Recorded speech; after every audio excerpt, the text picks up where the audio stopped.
All right.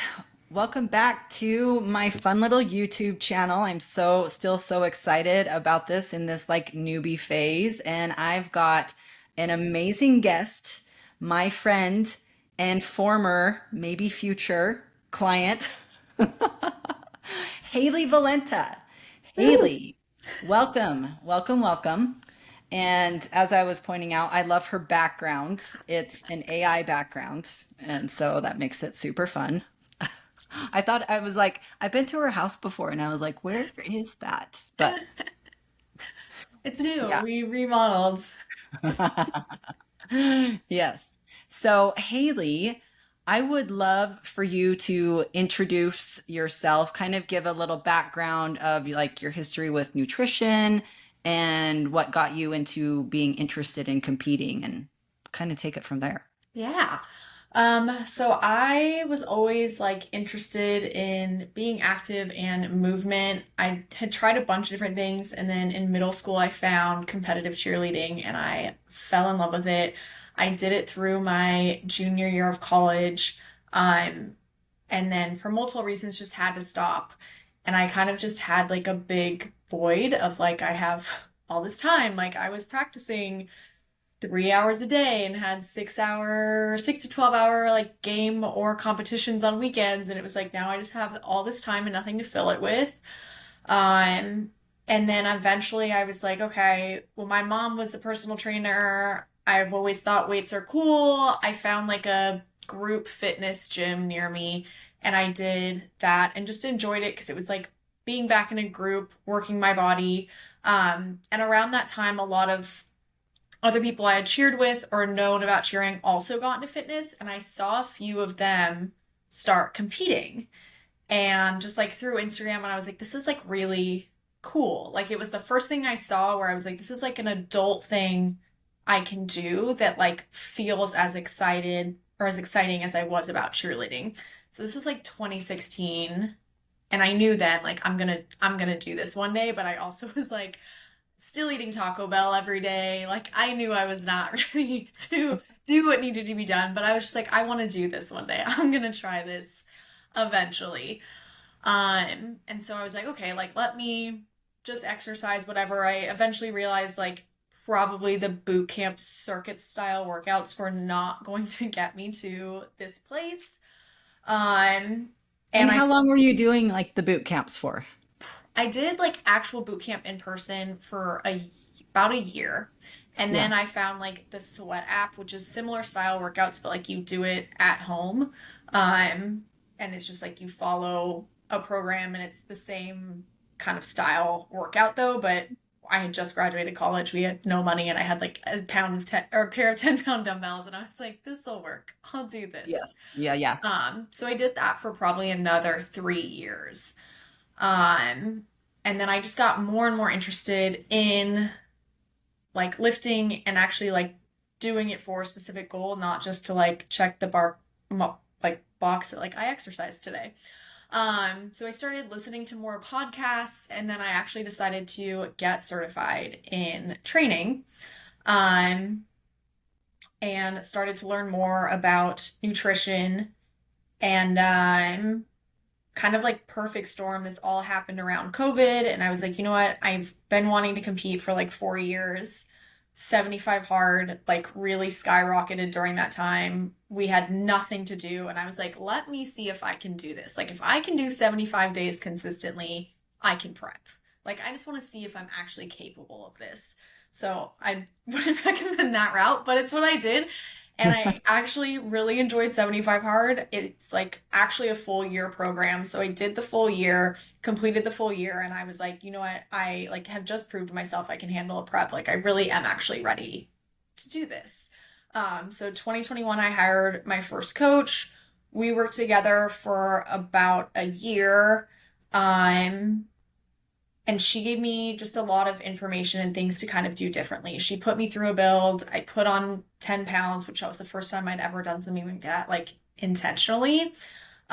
It was very like bodybuilding workouts. Like you lift, you rest for 2 to 3 minutes, you do the next exercise, which I was still kind of in an in between that and the circuit. Like it was a little less circuity, but it was still not really adequate rest, not super heavy weights. So I kind of switched to that and I loved it. And then I found N1 education and I was like, I want to learn this. Like, this is like what I've been missing. So I went to one of their camps, loved it, and started meeting people throughout them and had stumbled upon you. And at this point, I was like, okay, I kind of want to go more to this, like, just a different style of bodybuilding than kind of what I was doing with my previous coach. And so I had made a list actually of like 3 or 4 N1 coaches that I wanted to get on a phone call with and like interview. And then I did another boot camp and you just happened to be there.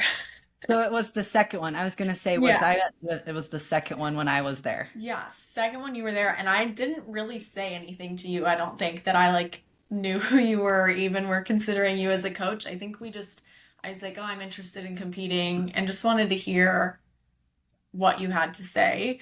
Obviously now I know that you wouldn't have like hard pitched me, but I just didn't want to say, oh, like I just wanted to like know who you were. Um, I didn't know that. yeah. I was like, I don't think I've even told you this. But yeah, I Yeah. had you and Austin, which I don't even think he was taking prep clients anymore at that point, but I didn't know. And Berto on my list of like these are 3 coaches that I've been keeping an eye on that I really respect.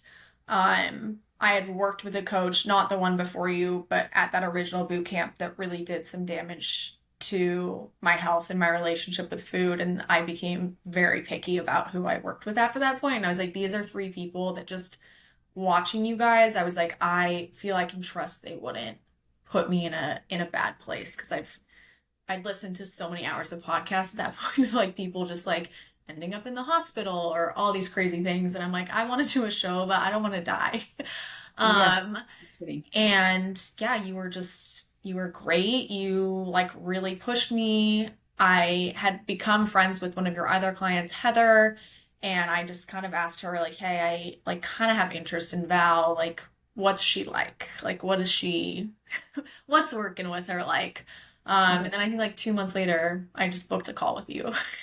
I'm I pretty sure you remember when you're answered like, like, I can't believe I'm doing it. yeah. Um, and it was great. Yeah, I we hit it off right away. Again, like the coach before you helped me with a lot of things, but and at that point I really didn't have too much knowledge, but by the time I had talked with you, I knew a lot more. I had done a lot more with myself, so I kind of knew not only things that worked for me, but things that I like hated and was not interested in doing. And I wanted a coach that like would let me collaborate with them. And you were super open with that. And I was like, great. I didn't actually ever interview any of the other coaches. I was like, okay, let's go.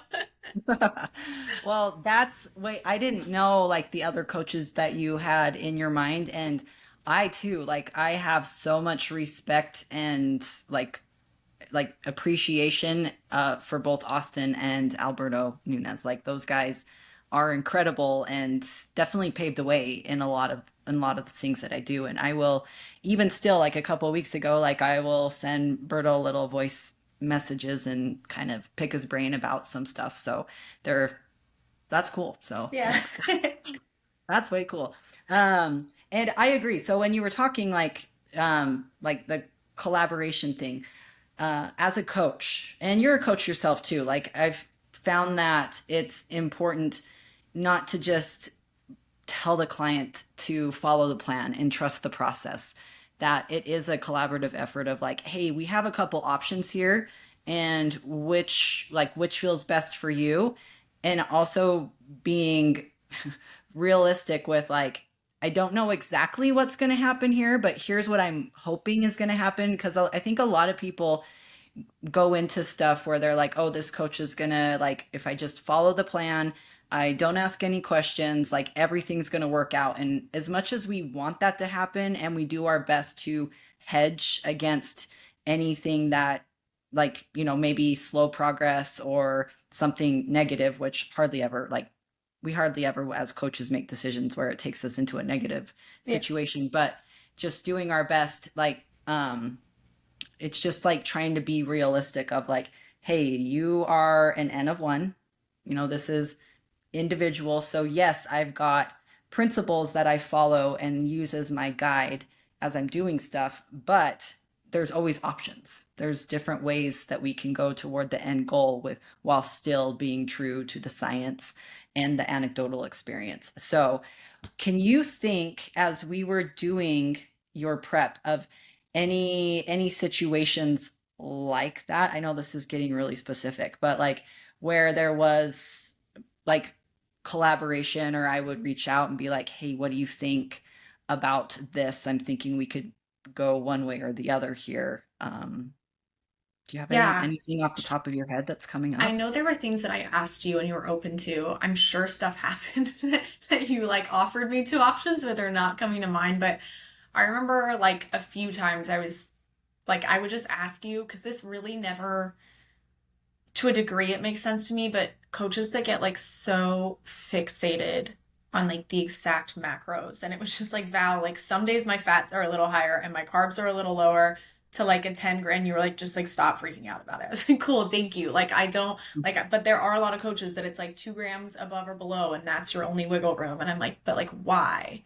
Like, I understand not having like 10 grams of fat, but like, why that exact number? I think there was a few times too where I was just like, I don't even remember which one it was, but I either didn't want you to pull any more food or I didn't want to walk anymore. And I was like, I'd rather be hungrier. Like, I'd rather lay down longer, like do the opposite. And you were just very open with that. And even sticking with the same workouts. I think I did one plan for like almost my entire prep because I was like, I like these and they're working for me. And then I think eventually I texted you, like, I'm not recovering anymore. And we kind of talked about this is, I think we talked about different ways we could take it um, for Yeah, that. because so yeah, that's really good examples there. Because the first thing that came to my mind was the nutrition stuff. Because being vegan, Yes. which is, I mean, it's not like a huge deal, but at the same time, it is a little bit different than what bodybuilders are used to, right? Yeah. And so you do need more room for more fats and carbs in order to get your protein. It just is what it is. Yeah. And so for maybe for some coaches or even some vegan people who want to prep, they could look at it and be like, oh my gosh, this is probably going to be so hard to get my protein in. But you can prep and you can get lean enough for the stage being vegan. And you just have to, I mean, at the end of the day, it's about being in the calorie deficit, right? So it's Yeah. like whether your fats or carbs are a little bit different. Sure, I like to give protein, carbs, and fat, and then I also give the calorie number two. And at the end of the day, it's just like we want you to hit your calorie target, and just do your best to make sure you are getting some fats because we want that for hormone health, are getting some carbs because we want that to help with cortisol, just mitigating cortisol as best as we can, and your protein for muscle. So Yeah. it's like we don't want nothing of one of them or whatever. And then with your training, so I want to get into that a little bit. So when it came to the training, sometimes people get this concept of like, oh, I'm getting bored. I need a new program. Or they're like, well, if I'm going to periodize correctly, I need to be moving in and out of a program every 6 to 10 weeks. Otherwise, I'm not going to be making any progress. But there's a lot of wisdom to be found in this like auto regulation, that phrase that we hear a lot of, like, are you recovering? Are you making progress? Are you progressively overloading? Or in the case of being in prep with a program, like, are you maintaining your strength on the lifts that matter to you? Like you find those lifts, right? Yeah. Um, so because I'm thinking as we got down to the last couple weeks before your show, there was some adjustments made where we kind of did more pumpy stuff Yeah. at that point. But other than that, like it was just that consistency. And it was also really nice because um you like that consistency, just being a little bit more, would you say, like type A or like I'm what? very, I think that's part of why I love prep. I was literally thinking about this before. Like I love a plan. I love a routine. I love a schedule. Like I really thrive in those environments. And so I loved prep. I also like I have several clients that like at the 6 week mark every time they're like, we gotta change. I can't do this anymore. And I'm very like, I feel like I just get in my groove at like the 4 week mark. So I don't want to then have to change it in 2 weeks. Um, so yeah, I mean, and I think I was very surprised by a lot of things in my prep, but I think I was hitting PRs till like 4 or 5 weeks out. Like my strength continued to build. And I think at like the 4 or 5 week mark, I was like, oh, I'm actually dying. Never mind. Now I'm feeling it. Yeah. Yeah. Um, so going into a little bit more with the prep, what are some of the things that kind of stood out to you and like, oh, I've thought this, like this might happen, or I'm surprised that Val did this, or is there anything where, from an outsider's perspective, you thought prep would be like that it actually for you was a little bit different, or did it kind of align with what you expected? I think a little bit of both. I had again, like I think maybe I'm not, but I feel like I'm a little bit more aware in how long I like looked into this process before actually doing it. Like I feel like most people It was don't wait years. like 7 to 8 years of wanting to compete before doing it. So Yeah. I had followed so many girls and listened to so many podcasts, and so I do feel I was like quite over prepared before starting. Um, which ended up, I think, being a highlight, but I fully expected to like, this sounds bad, like wake up crying because I was just so hungry, like not being able to move. And like just some of these girls, and maybe they just had different coaching that I do think you were a part of it as well. But like just the way they talked about it was like you're just crawling out of bed and like you're fighting for your life to get into the gym, and like the thought of taking one more step, and like you even saw me show day and I think you were like, are you on drugs? Like I was just so excited, and like for outside I think I had like 4 or 5 rough days my whole prep, and the rest of the time I was like, this is fucking awesome. Like I love this. It was so exciting. Like obviously I wasn't at the same energy level I am in like maintenance. And yeah, I got to a point where like, okay, workouts are like rough. Like we're just gonna get the workout done and go home. But I never like woke up starving. I wasn't like laying on the couch like dreaming of like food every day. Like there was hunger, but it wasn't really to the degree I expected. I really thought it was like you fight for your life for like 20 weeks and then you can like eat again. Um there were really only like 3 or 4 days where I was like, I really would love to eat. I'm quite hungry at the end of the night, but most of the time it was just like, I'm tired, I'm going to bed. We ate all our food. Goodbye. We're done here. Yeah. So what do you think was like the worst part, the contest prep? I really like, I didn't have like anything crazy bad. I wouldn't even, but it wasn't the prep, it was just me being, again, very type A. Like, I had waited so long to do this. I was so dead set on like being as perfect as humanly possible that it wasn't really until probably the 4 month mark where I was like, I actually am still allowed to live my life. Like, I was so like, we're not going anywhere. We're staying inside and we're eating the foods that we have. And like, I was like, I actually, and it was also watching you. I'm like, Val like travels around the world. Like, I can go to lunch with someone. Like, this is fine. Like, I'm allowed to go do this. Um, and so I started doing more like social stuff. But I'm also quite introverted, so it wasn't like hugely different from my normal life.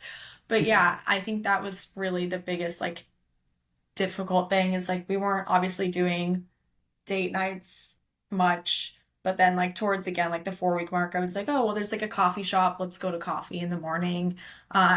things like that, where I'm like, I could have made my normal life work in a little bit more easily. I was just like so scared to mess it up. And then obviously throughout the process, I like built more confidence in that, like, no, I know what I'm doing. I can like not just sit at home and like eat out of my Tupperware.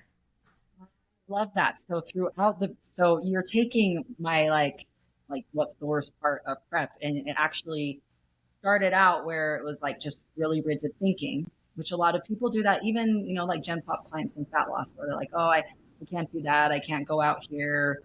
Like you can, but you took that negative and you actually found that you could make it into a positive. Like I can still have a social life. It's just that like, yeah, I'm not eating like the chips and salsa or whatever, Yeah. with And my friends. it's interesting. I was on another podcast kind of talking about this. I do feel veganism really works in my favor in these situations because I'm the only one in my life that's vegan. So, like, it's not weird for anyone in my life when I bring my own food because, like, people don't always pick a vegan like restaurant or they're at their house and like I'm not gonna make you cook a full separate meal for me. So it became a thing where I'm like, why am I doing this? Like when I go out in maintenance, half the time I bring my own food just so I don't like inconvenience anyone. Like I can actually still do that.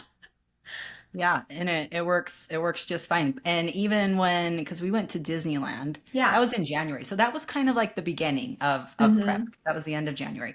So yeah, Haley came to Disneyland with me and my son for his birthday, and then my son brought his friend. So it was nice because his friend, she just like gravitated toward you. She loved you even to this day. So she's still scared of me. She does not. Really?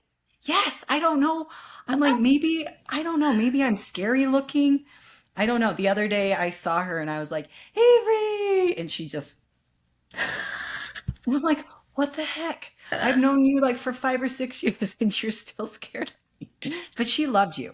So that was Aw, really fun. she was Yeah. very So sweet. yeah, even at Disneyland, like you just brought your food and it was like, no big deal. You can still socialize. You just bring your food and it works. Yeah, I Yeah. honestly do feel it's like a cheat code because when you're home and like once I've hit all my steps, like you just kind of have to sit there in like the hunger versus like Disneyland, I did like triple the steps you prescribed me and ate the same. And it was like the day flew by and I went home and I was exhausted and like knocked out. Like if you go out and like live your life, you're not just like, when do I get to eat next? Like, I'll just sit here for like 2 hours till I can have my next meal, I guess. Yeah. Okay, so I'm thinking, what was my next question I wanted to ask you? I had a really good question. Oh, here, this is what it is. So, near the end of prep, every competitor gets in their head, right? They're like, am I going to be lean enough? And they start questioning and they're like kind of looking on Instagram, looking at what other people look like or whatever. Um, and the temptation to do more than what coaches prescribed can become great for some athletes. So, did that ever happen for you? Yes, And tell the story. definitely. Yeah, I think like 4 weeks out, maybe this was the worst part of prep, but again, I did it to myself. Like a lot of the worst stuff is stuff you're just gonna do to yourself.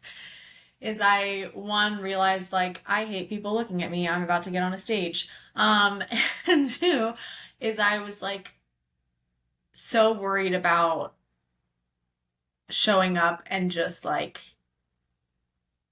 my biggest fear through all this whole process ever since I knew I was going to compete is to go on stage and look like a girl who like lifted for 2 weeks, dieted and got up there. Like I was like, I don't want to be the girl that like looks like I didn't do the work for this. So yeah, I'm like pulling up every competition on like all NPC news pages, like who's winning, what are call outs looking like where am I gonna be? And one that was just a terrible idea because I would see some girls where I'm like, and one girl I remember seeing, I don't even know if I shared her with you. I think she got her pro card like the next show, and it was her first show that one, and I was like, I'm never gonna compare. Like, I don't even know. I could diet for 6 more years and I just don't have this musculature. Like there's nothing I can do. And then I started seeing girls where I'm like, well, like you, like I'm like looking at their profile, like, okay, this is where you were at the amount of weeks out I'm at, like taking my pictures, comparing, like, do we look the same level of leanness? I'm like asking Lucas, like, would you say we're both relatively looking similar here? Like this girl got for like, where do we think I'm at in this? And I was like, I just like I don't think she's pushing me hard enough. I think also part of it goes back to I had heard so much about suffering and I'm like, I'm not suffering. And like she's just like not letting me suffer and like I can suffer about like just like push me. Like why won't you push me? Like I can take it. I'm fine. Um yeah, and I think a few things. One, I do feel there's and maybe you experience this too, like I do feel I have an advantage since I'm a coach as well. Um because I get frustrated when clients just go rogue and I'm like, why did you hire me if you don't trust that like I am gonna do what's right for you? And at this point I think I'd asked you like 2 times, like, are you sure? Like, are you really sure, Val? Because like I don't know. Are you sure I'm lean? Like I could go harder. And you were like, you're fine. I was like, okay. I was like, you know what, at the end of the day, like I don't think I'm stupid. I don't think you're stupid. And like I chose you as my coach and like why like if I'm going to do whatever I want to do, then like I don't need you. I'll just do what I want to do. And I knew a big portion or reason why I picked you is because I am the athlete that has it in me to put myself in the hospital. Like I enjoy the suffering. And so I'm like, I picked her so that I don't like lose my mind in this process. Um, and I really hate to be wrong. So I'm like, if I go rogue and then we get to the show and they're like, you're stringy, then Val's just gonna look at me and be like, told you. I told you. So I was like, you know what? Like at this point too, I thought we were doing multiple shows. So I was like, let's go with what Val says. I hated it and I had this talk every day with myself, but I was like, we'll go with what Val says. If the coach or we get up there and I need to be leaner, like there was another show we had tracked out like 2 weeks later. I'm like, I will tell her, like, you push me or I will push me, but like we're coming in leaner. So yeah, I think being a coach myself and knowing that like at that point you had never given me a reason to like not trust your decisions. And it was my like I just don't have experience and you do. So how am I gonna say you're wrong? Yeah, and you bring up a really good point because you do tend to see like this whole concept of suffering from not from everybody. Like you do have the other camps that are like, oh, this was the easiest prep ever and everything is so smooth, but you tend to gravitate to whatever you relate more to, right? So it's like you see these people who are like crying or like, whatever it is, and then ultimately like it's not your journey. And as a coach, and also I was an NPC judge for a few years until they said that active IFBB pros couldn't judge. And so having that experience of sitting and judging physiques, realizing that it's not about who is the absolute leanest, it is about bringing a physique that fits the division criteria, right? So we're looking at your level of muscularity, your physique, and also like there's plenty of people, if we look at some bikini pros like Jennifer Dory, even like Jordan, who just won the show in Atlanta last week, those bikini pros, they have a softer look to them, right? Their look is softer. They don't have to get as lean and hard as some other pros that are out there. I feel like even Ashley Kaltwasser is starting to look more hard. Like she has more of that muscle density in her physique, but I can't think of other people. And so it's like I can't think of other people right now off the top of my head. But so it's like for you, I was looking at your physique and I'm like, if we get you leaner, you're going to come in stringy. I think I talked to you about that a few times. Like we're not going for a stringy look. It's not a skinny contest. It's like a bodybuilding contest. And so we got to bring a look that is worthy of the stage for you and that you're going to be competitive in. And I even remember at the show on show day, I was like, that girl's stringing. You see that girl? She's stringy. And you placed above her I was because you, so scared of that girl backstage too. I just remember looking at her like, you're leaner than me and you're about to kick my ass. And we got up there and they moved us and I was like, oh, Val. like, oh, Val was right. And I'm Yeah. glad that I listened to what she had to say. Yes. And even at the end of the show, we get the judge feedback. And what does the one judge say to us? Yeah. What did She she gave say? like she was just saying like, you need to be more muscular, you look good. I don't even think I let her finish. I was like, was I lean enough? And she was like, yeah, you can't come in leaner. And I was like, oh, okay. Yeah, and then I said, so we're looking at possibly doing a show in a couple more weeks. If we did, would getting Help. leaner be helpful? And she was like, no. No. She like adamant. She was Yeah. like, no, no, no, you do not want to get leaner. She said, if anything, maybe you could try pumping up more to make your delts look bigger. Like that was her only Only. feedback. And so then and there, like Haleigh was like, okay, I'm done. Like I don't want to go to another show.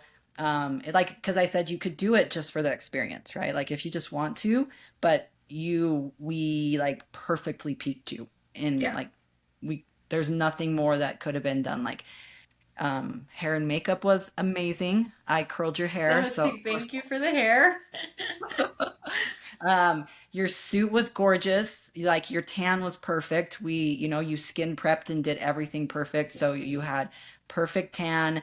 Your posing was awesome. Your like all the practice that you had done working with Raja and then working with me, like to have that confidence on the stage, like you brought it in like everything, right? From head to toe, not from the nutrition to the training to the actual show day of like and the confidence you brought to the stage. Like it was perfect. And then you placed in all of your classes. I don't remember what you placed in all of them, but you placed, which is incredible. It was a big show and it was really fun to see that. And then you were like, I'm done. Like I don't want to just go and do another show just to do another show because apparently like the judges said this is perfect. Like Yeah. we don't need to do anything else, right? So then it was like, all right, we're done here and let's move into maintenance. And so now I want you to talk about maintenance and what happened to you after the show. So much. It really was like it's just such a perfect storm experience of like so much life stuff hitting me all at once, like coming right out of this. I Were you engaged? I was not engaged yet. Okay, you weren't engaged Yeah, yet. I'm so like, just like every time I was like starting to figure like something new happened, and I was like, oh my God. Um, so yeah, I think like a week before my show, I got sick.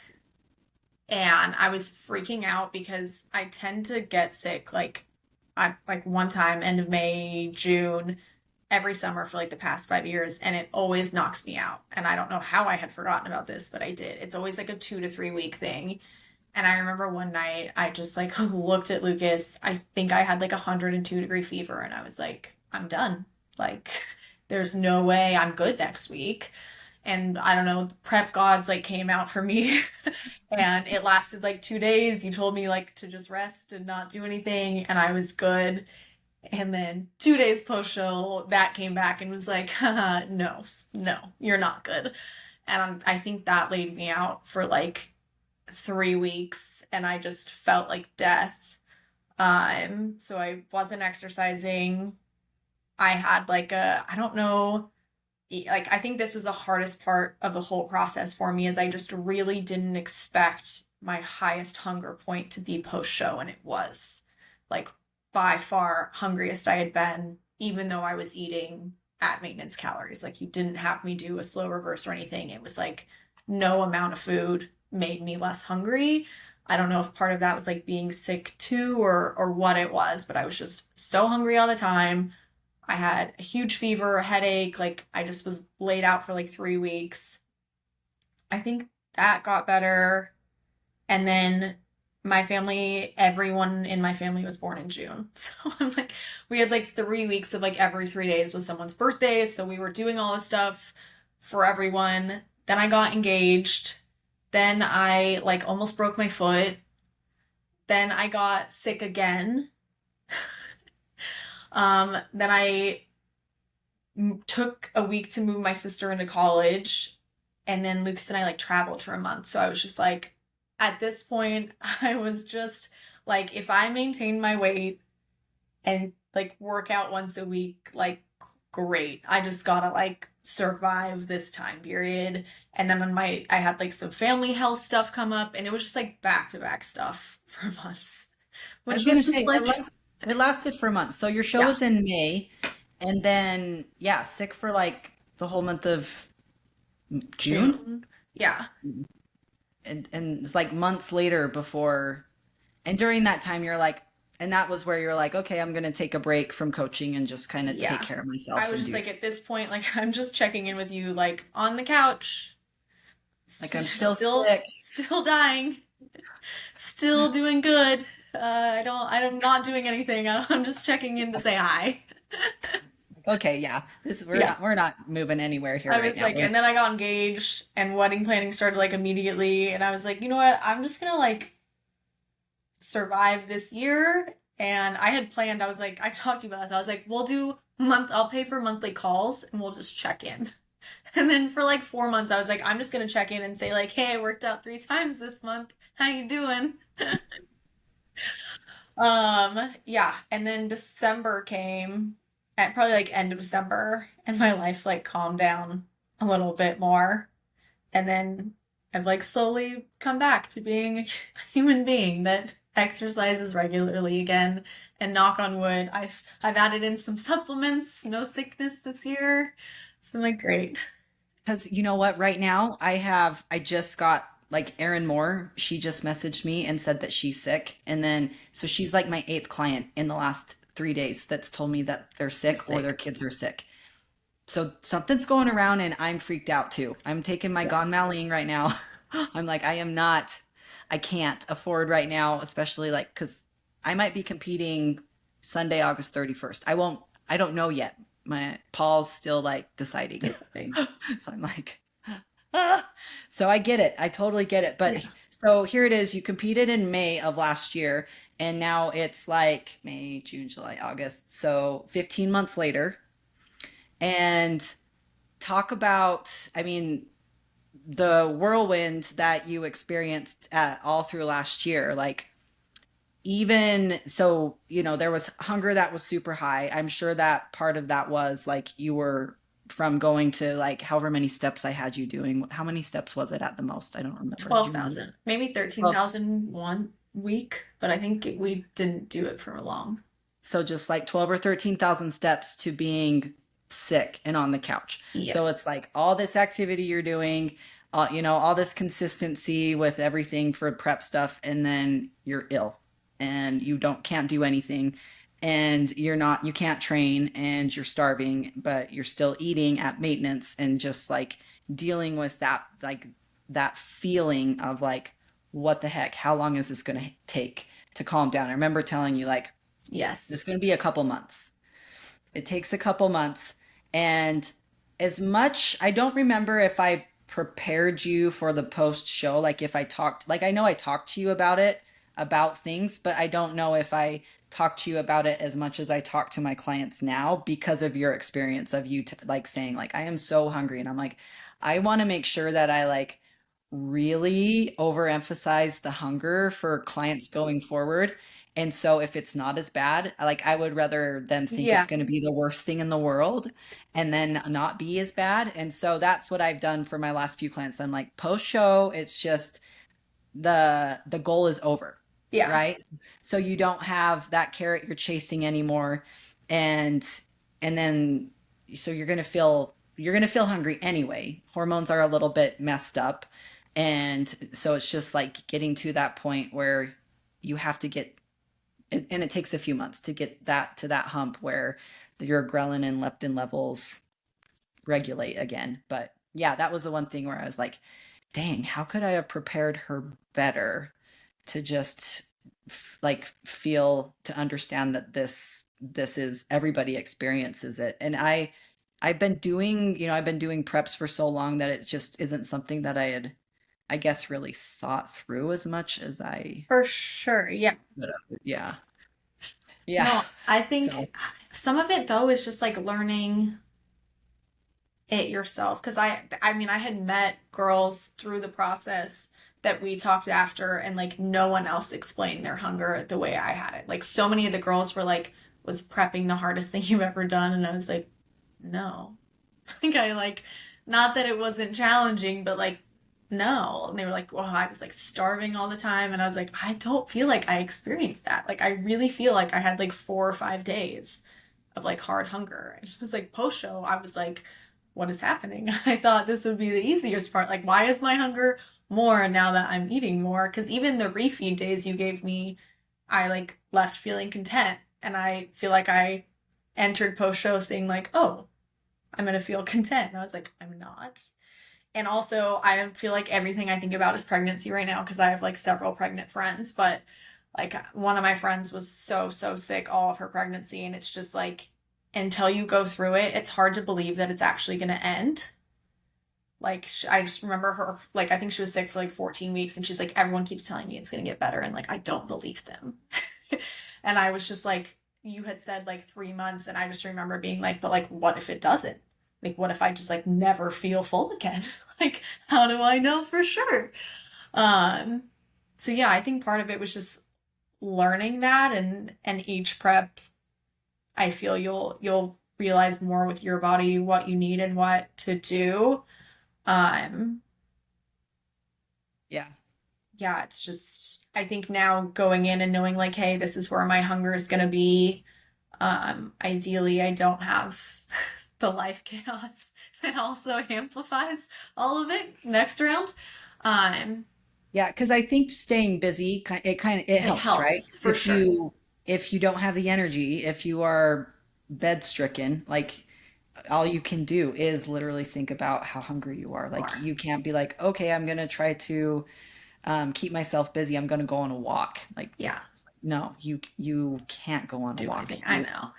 And I just like I'm someone that like mentally feels so much better like lifting and it was just like I like mentally feel like I'm like drowning. Like I the can't. thing I was Yeah, like so excited about is gone. The thing that I love doing I like can't do and this is like the most hunger I've ever had. Like I don't know what else to do. Like what do I do? yeah. It's so sad. But I mean, with even with all that, so that I'm not gonna say but. I'm gonna be like, I gotta say like not but that is reality. That is your reality. That's what happened. You were sick. You got and your hunger was super high. And I do think that being sick and bedridden just For made it sure. that much worse because you couldn't do anything. You were just kind of trapped on the couch with your dogs. Yeah. I had to talk about Gator. I know. We He love has to make it on. Yes, we love Gator. And so, so with all of that happened and like the chaos of the remainder of 2024, what, where did you land? Like with your weight wise and your calorie wise, like things like that. Like, did you blow up and gain like 35 I did pounds? not. I did get back to like I know you and I had talked about like ideally if we can, obviously in like a healthy manner, staying in like the 120s, like low to mid 120s would be good. Or like a more ideal spot to prep in next time. Um, Which is I'm going to say for everybody listening, which is like for her, that's about 12% above her stage weight. yeah, So that's to just kind of give you an idea yeah, of like how I came to that number. range. Yeah. Yeah. Yeah, which honestly, before I had done my build with that first coach, I sat around like 125 most of the time. And then I pushed up to like almost 140. And then I had kind of stayed in the mid to high 130s for most of the time. So it was actually quite nice to be back at like what is a comfortable weight for me. But yeah, I think the only thing that like I would not only thing, but the main thing I would love to improve on next prep is just like not gaining it back so quickly. But yeah, I think when like started going kind of on my own with you, I was at like 123. I think the highest I got to was like 126 and I now at 123. So I didn't ever like gain a huge amount of weight. Um, I just I kind of at one point was just like I'm just gonna like eat until I feel comfortable, and that will be the weight I stay. And like, I need to just stop. Like, I was like, I just need to trust myself and stop panicking that like I'm never gonna feel full again. Like, I actually have not tracked. I've actually started tracking this week, so that's a lie. But I didn't track for a while after, and I was like, let me just see what it's like to not track because I had tracked for, I don't know, like 5 years at that point, and I'm yeah, I kind of was in a place post show where I was like, I want to see what like actually my habits look like when I'm not so like fixated on it. Because for 4+ years I was like stage, stage, stage. And I think it was one of my really cool experiences post show is I was really pleased with how I kind of handle life not tracking. Like I think for a lot of people that track for a long time, there's this fear of like if I just stop tracking, I'm gonna like eat everything in sight and not have any of the same habits. And like I was just talking about some of my stories the other day, like I don't even share my food anymore because I actually eat like the same 3 meals I was eating like June of last year because I'm like I like it and that's good. Yeah, it's and that as is like such a proud coach moment for me to hear that. And as you being a coach too, like I'm so happy for your clients as well that that is your mindset because that's like what I preach all the time. That's like my thing is I want everybody to be able to have sustainable habits that work for them at maintenance and that align with their daily life where they're not there's still effort, right? There's Yeah. still like you're still like check in on things and you don't want your weight to get crazy and start to put on a lot of weight. You want to stay in a healthy level, but you have these meals that you like and there's nothing wrong with eating those same foods. It's just about eating a bigger quantity of those foods when you're at maintenance and then still allowing the Oreo or the chocolate, right? You Yeah. still got to have the sweets. Like, and that was one Yes. big thing that I loved that you emphasized in your stories when you were in prep of having your dessert every single night. You Yeah. just budget for it. There's no bad or good food, no restrictive foods, right? It's like that and that really helps with the mindset when you're just living life as well. Yeah, for sure. I think I like the positives I gained from prep so far outweighed any like difficulties for me. Like this is the best I felt about my physique in I don't know how long. It's the least amount of like work I've had to put in to maintain it. Not again that like I'm not doing like I'm obviously still meal prepping everything and like I am like, oh, I haven't had a vegetable today. I should eat some vegetables or some fruits. Um, but I'm not like I don't weigh anything. I haven't tracked in a year and like my weight's the same. Like it really did just become like I enjoy this way of like living my life. I yeah, I don't know. I loved it. Yeah, it was way cool. And I just am pulling up your charts. Because what we would do is, well, the lowest your calories got was about 1345. And that was when we were pushing. And it was still, even at that, that was 12 times your body weight, which I like to look at how much like your like that body weight calculation. I prefer not to drop below 10 times people's body weight when I'm pushing, but sometimes I will go to like 9 times for a couple weeks. But when we were doing this, that still included 2 high days where you were eating 200 carbs and 50 fats Yeah.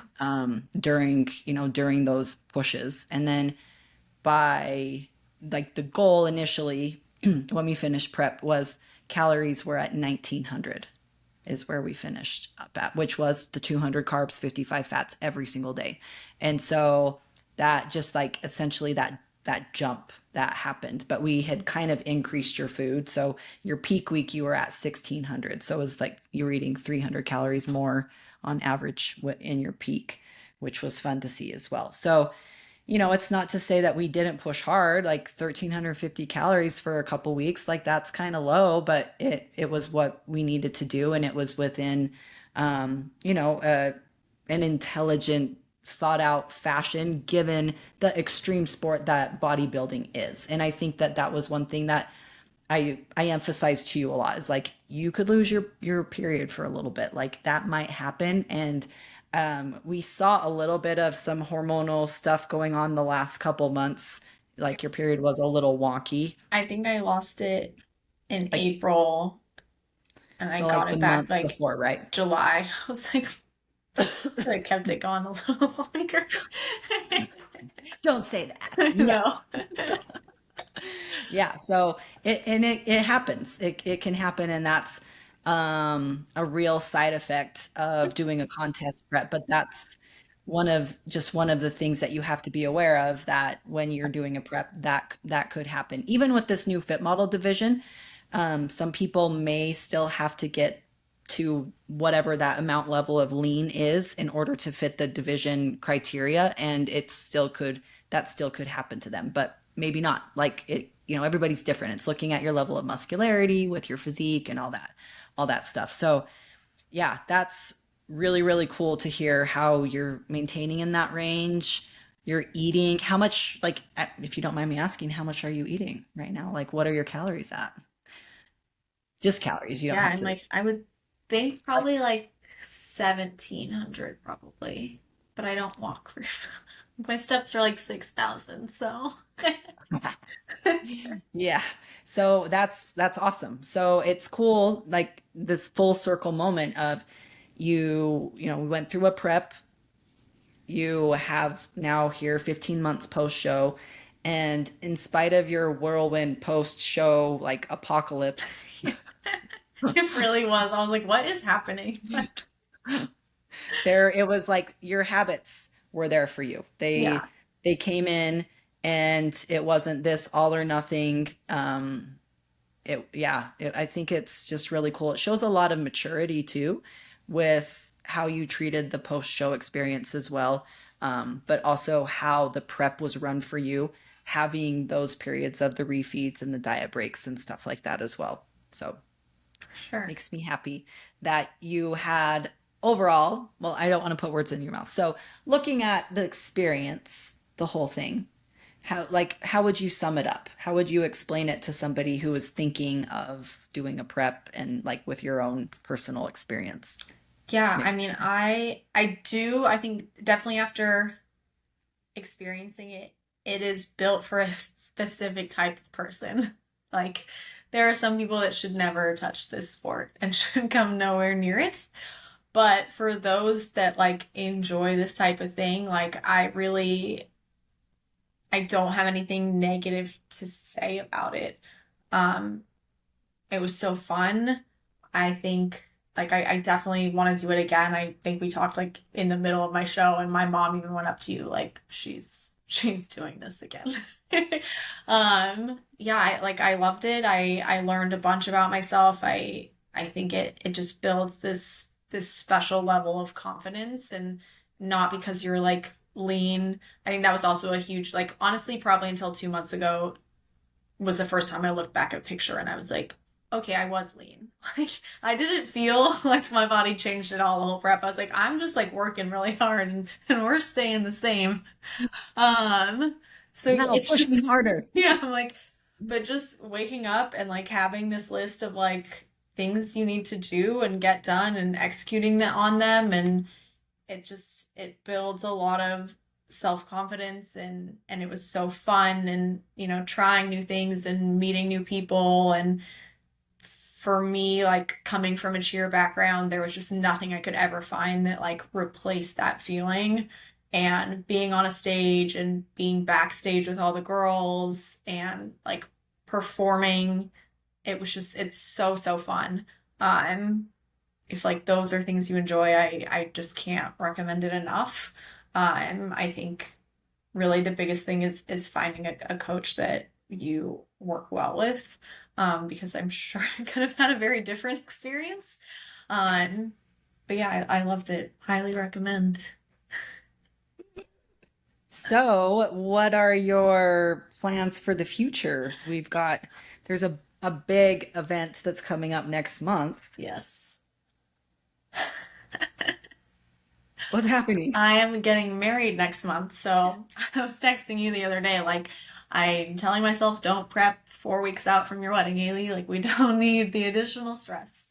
But yeah, it's something I knew when I got off stage it was something I was gonna do again. It was just kind of figuring out when am I gonna do it again. So yeah, I get married in exactly 30 days. That's so crazy. I I am know so excited. Val's gonna be there. I'm going to be And there. then yeah, after that, like I don't know, I'm probably gonna call you and be like, what are we doing? I love the new fit model division. It was something when it first came out, I was so torn. Part of me was like really angry it wasn't a division like 6 months earlier, and part of me was like very set on like, no, I'm a bikini girl. And just watching how this division is kind of built out, it really is the bikini division that I fell in love with when I first saw bodybuilding. So I'm like, this is cool because I kind of did kick myself like, why did I wait 7 years? Like I could have done so much more. And now I'm like, oh, like this is kind of like the division I was hoping to originally join. So I'm really excited for it. I think I'm always kind of the mentality like what you were talking about after my show. Like I don't ever want to get on a stage just to get on a stage. It is fun and I do enjoy it, but I am a very competitive person, so I'm not just gonna get up there to get up there. And when you and I decide that, like, from a musculature standpoint, I will bring something more competitive and new, then like I'm ready. I want to, but I'm like, I gotta make sure that this is a new, improved package. Yes, it's so true. It's, there are people who just get up on the stage just because they love to do it and they don't really mind about trying to make improvements. But man, Yeah, not that person. yeah, and I mean, expense wise too, it's It such an is. expensive hobby. So Yeah, it's so expensive. Oh my gosh. I know. Yeah, well, I'm excited and looking forward to what you do in the future. And so Me too. ride riding along with this fun Haley train. Can't wait to see what happens I next. know. I'm very But first excited. wedding. But first wedding. Yes. Wedding first, and then prep round two. Yes. All right. Well, I think this is a good place to wrap it up. That was incredible. Thank you so much for sharing. It was fun Yes. to go back and kind of relive that experience of your prep and everything. So, thank you and we'll talk to you guys later. Yes. Bye-bye.